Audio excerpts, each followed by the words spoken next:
Voilà. Car voilà. Parole. Ah, d'accord. Euh, bon, bonjour. Donc, voilà. Carbone, pour les États, et je viens donc durant le match, je fais l'effort de ne pas parler trop vite de la traduction. Euh, donc, voilà, comme l'a dit Sophie, je suis artiste des arts de la scène, théâtre, musique, aussi cinéma, et activiste au niveau du Rwanda. De toute façon, je pense toujours d'introduire un peu le travail et un peu le sujet ici. Je serais bien avec un tout petit texte qui fait l'introduction d'un spectacle qu'on a créé avec une algérienne et une comédienne congolaise qui s'appelle Blind Spot. Oui, c'est le Blind Spot, c'est l'angle mort. Voilà. Donc, le début du texte dit ceci. La première fois qu'elle se rendit compte que quelque chose n'allait pas, c'est lorsqu'elle vit quelqu'un changer de trottoir en la voyant arriver. Elle pensait une coïncidence. Puis cela se reproduit ici. Alors, elle décida d'observer ceux qui l'entouraient. Un jour, dans son bureau, une femme, assise 3 sièges plus loin, déplaça son sac lorsqu'elle la vit arriver. Elle ne voulait vraiment pas le voir. Mais après la 3e ou la 4e fois que quelque chose de ce genre se produisit ici, elle décida de se regarder dans le miroir. Le miroir avait là l'aspect de son visage. Je n'avais jamais remarqué auparavant d'être bailerie. Taches, ça et là, mais quel aspect de son visage poussait les gens à l'éviter. Cela la troublait tellement qu'elle en perdit le sommeil et voulait parler à quelqu'un. Et ça, c'est l'introduction de Blind Spot. Blind Spot, c'est un spectacle qui parle du racisme institutionnel, structurel et violence blanc. C'est un spectacle qu'on a créé avec le collectif auquel j'appartiens, qui s'appelle Ishio. Ishio signifie le tombeau de vache. Parce qu'on a la vache, le lait, le miel, soit la richesse qu'on souhaite aux autres. La vache, parce que c'est une référence culturelle. Le troupeau de vaches, il est ouvert, donc les vaches vont et viennent. Et nous sommes 8 femmes à la base de Ishio. 8 parce que le chiffre 8 en Kinyarwanda, Munani signifie aussi l'héritage et la continuité. La raison, je voulais me préciser tout, je parle à travers l'art, mais aussi le pays et Kinyarwanda. Parce que le Rwanda est aussi un pays qui a dû repenser, il n'y a pas si longtemps que ça, à peu près 3 décennies, en 1994, son rapport au monde après cette énorme violence que fut le génocide contre les Tutsis du Rwanda en 1994. Donc, Créo Ishio, dans cette période où le Rwanda se ferme au monde, après cette violence, qu'on essaie de la comprendre. Comprendre ses origines, comprendre ses implications, comprendre sa responsabilité, avant même de rentrer en contact avec le reste du monde. C'est-à-dire que nous étions armés pour que donner l'attention que nous avons fait pour notre frère, notre père, notre enfant ne soit plus, fasse partie de l'humanité. Donc le projet était vraiment de réfléchir à qu'est-ce qui nous a conduit à ça. Et avec Ishio, surtout, utile dans le Rwanda, c'est une ONG gouvernementale, de se dire comment est-ce que la culture et les arts peuvent participer à ce projet de reconstruction de l'humain. Donc, quand on commence un projet culturel dans un pays avec énormément d'autres priorités, la santé, la sécurité, la nourriture pour tout le monde, l'éducation pour tous, avec un pays qui est tel, la question des financements de la culture ne se pose absolument pas du tout. Ce serait presque bien à un endroit de la poser. Donc, on a vraiment réfléchi à vers qui se tourner, d'abord en interne et puis en externe. Et c'est là que tout d'un coup, vous êtes confronté dans l'appel vers dehors à ce qui vous précède. Donc, dans l'idée de la transmission, ça nous a aussi heurté. C'est-à-dire que pour entrer en contact avec le monde extérieur, vous commencez à vous demander qui serait d'accord de partager ce projet de reconstruire la culture ou l'humain à partir de la culture des arts au Rwanda. Donc, vous allez vers des interlocuteurs historiques. la Belgique, l'Allemagne, la France. Et vos interlocuteurs parlent un langage que vous comprenez parce que vous avez appris le français, l'anglais, donc mais comme votre réalité a été très, très troublée, fracturée et romancée au regard de 94, tout d'un coup, vous ne comprenez pas le langage qu'ils parlent. Vous êtes heurté par cette perception, un peu comme dans Blind Spot, cette projection qu'ils ont sur votre réalité, sur ce que vous pouvez faire. Et tout d'un coup, se révèle toute une série de concepts que vous n'avez jamais envisagés avant.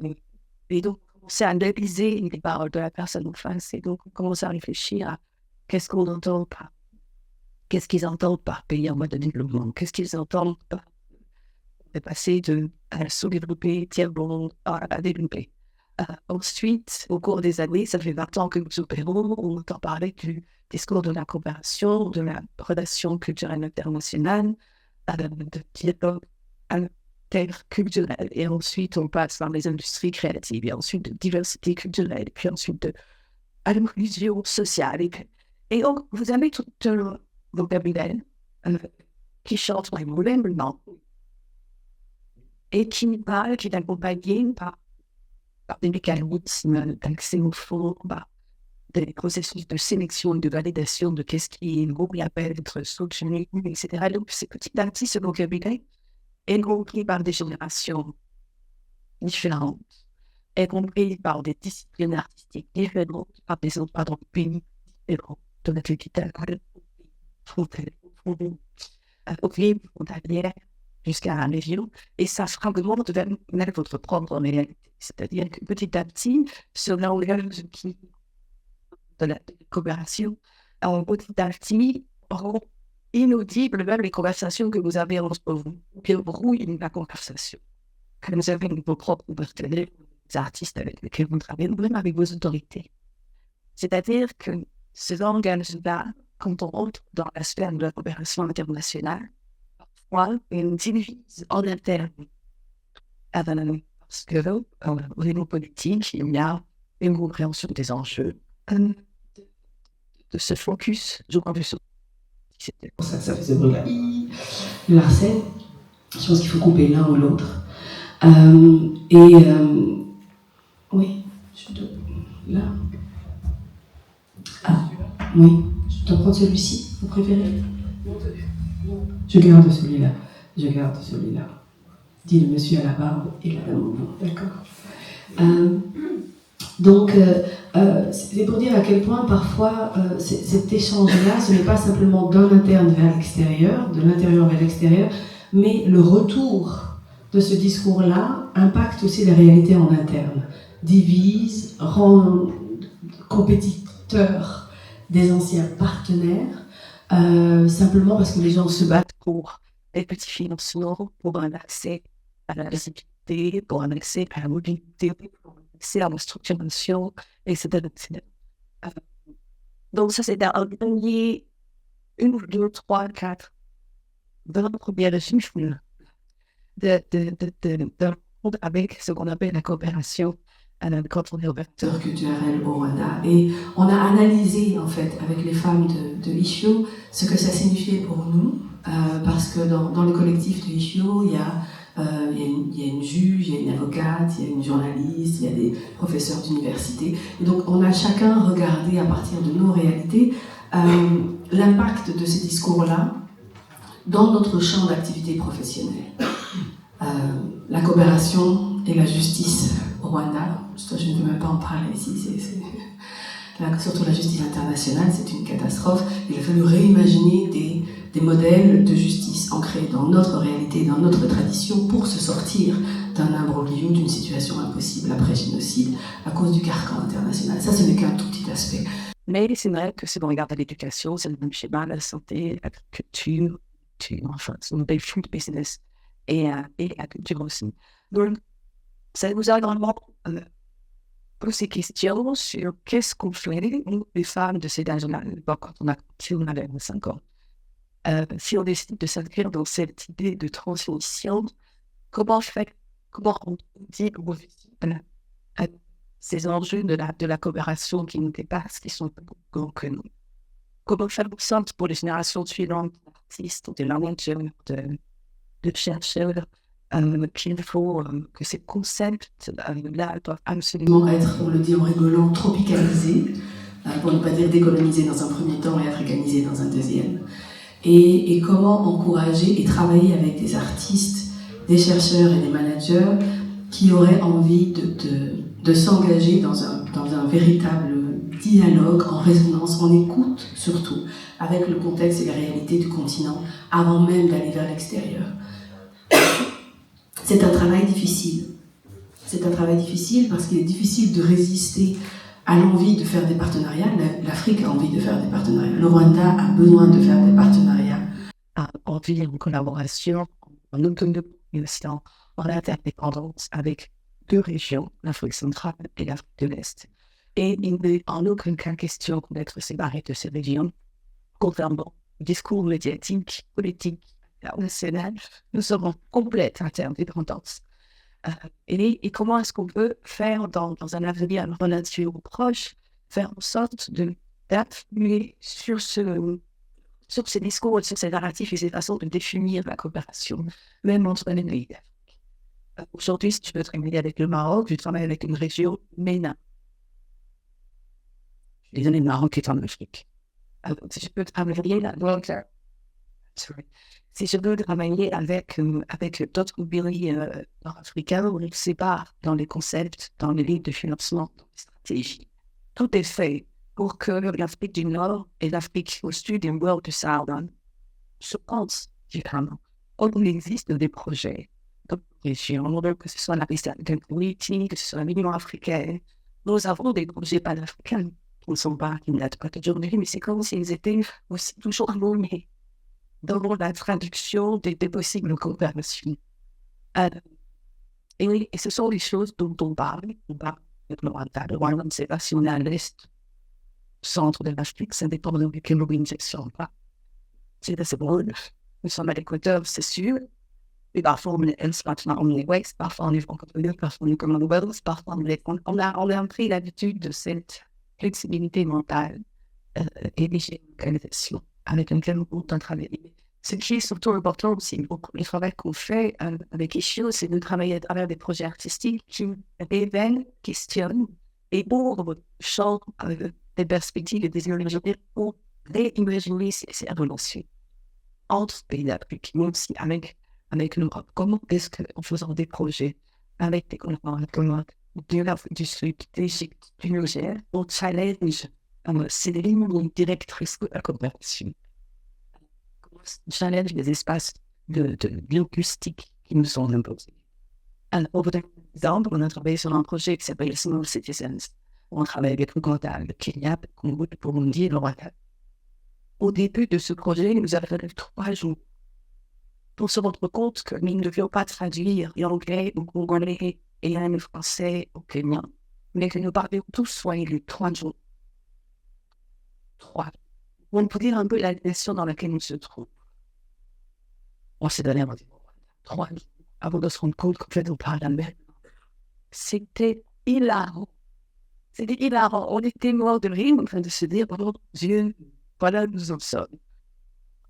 La langue swahili est plus ancienne que le français. C'est-à-dire que le travail qui a été fait de nous dire que nous n'appartenons pas aux mêmes espaces culturels, pas aux mêmes réalités sociales, pas aux mêmes réalités économiques, pas financières, mais économiques et réellement politiques, elle était tellement profonde que dans la pratique artistique, ça se révèle tout le temps. Donc le travail qu'on essaie de faire, beaucoup avec Ishio maintenant, c'est pas seulement de faire des productions artistiques, c'est relativement simple, des projets. C'est de regarder, d'observer les processus, les pratiques, et d'en faire des projets artistiques. C'est-à-dire que les processus et l'archivage de ces processus sont pour nous des œuvres en soi. Des œuvres pour témoigner de ce que nous voyons. Des œuvres pour informer, pour créer des nouvelles archives de nouvelles actions pour les prochaines générations aussi. Mais ils sont aussi des œuvres qui peuvent parler de toutes les couches, comme je l'imagine, de la relation que nous avons entre nous, mais que nous avons aussi avec le reste du monde. Donc ça, ce sont des challenges que nous observons. ce sont des challenges même dans la discussion avec des grands organismes financiers comme la ACDV, et de distribution de fonds, des gestions des projets, à tous les endroits, il faut s'assurer de dire qu'est-ce que nous laissons. Est-ce que nous entendons la même chose? Est-ce que les critères d'évaluation sont des critères qui sont reconnus? Ce qui n'exclut pas les opportunités de certaines communautés, de ces opportunités-là, à cause de la question de langue, de situation, de lecture ou même simplement de faire utiliser. C'est un travail très lent et pour lequel beaucoup de partenaires à la coopération ne sont pas prêts à s'engager, ça prend du temps. Et il est parfois difficile de trouver des partenaires qui ne nous approchent pas avec cette dimension ancestrale et économique des règles que nous recevons parfois. On a un projet européen, on aimerait travailler avec la Greta et comme vous devez 5 jours, vous avez différents modèles si vous êtes d'accord avec ce sujet-là, et c'est très humiliant. C'est très envahissant. C'est beaucoup qui nous signe. Et c'est très embarrassant de dire les mots. Parce qu'il faut les mots. Et toute la personne là, je pense, en général, n'est pas malveillant.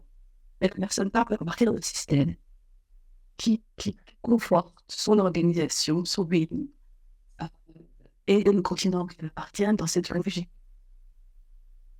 Je sais pas qu'on l'appelle aujourd'hui. Mais dans cette logique de l'assistance descendant maternaliste, il ne faut pas aller jusqu'au mépris des personnes en fonction de ça. Donc il y a un énorme travail de déconstruction à faire de ces mécanismes-là et d'informer surtout la jeune génération d'artistes pour imiter, pour garder l'intégrité, la dignité de l'expression artistique. Et de permettre à des jeunes artistes de rentrer en contact avec leurs œuvres, avec leur personnalité, ils sont difficiles. C'est pas un artiste de son œuvre avec son intégrité, sa dignité, en contact avec un public comme ici, ou l'Europe, ou en Asie, ou en France, etc. C'est un travail long, c'est un travail parce que comme toute femme, c'est difficile, ça prend plus de temps, c'est pas rémunéré. Mais c'est un travail auquel on croit fondamentalement, et ce n'est pas de la fierté. Parce que j'entends souvent que les Rwandais sont fiers. Je dis oui, on est fiers des Rwandais qui sont que n'importe qui. Poser la question de l'indignité dans la conversation n'est pas de la fierté. Alors, c'est même pas une question d'égalité, simplement, c'est une question de dignité humaine et on a plein de s'intégrer au milieu et afin de tout dialogue et de toute conversation qu'on a en général avec les artistes du Rwanda, du Congo et d'autres petits peu de Chine, jusqu'en Belgique. Ce sont des choses que j'ai envie de partager.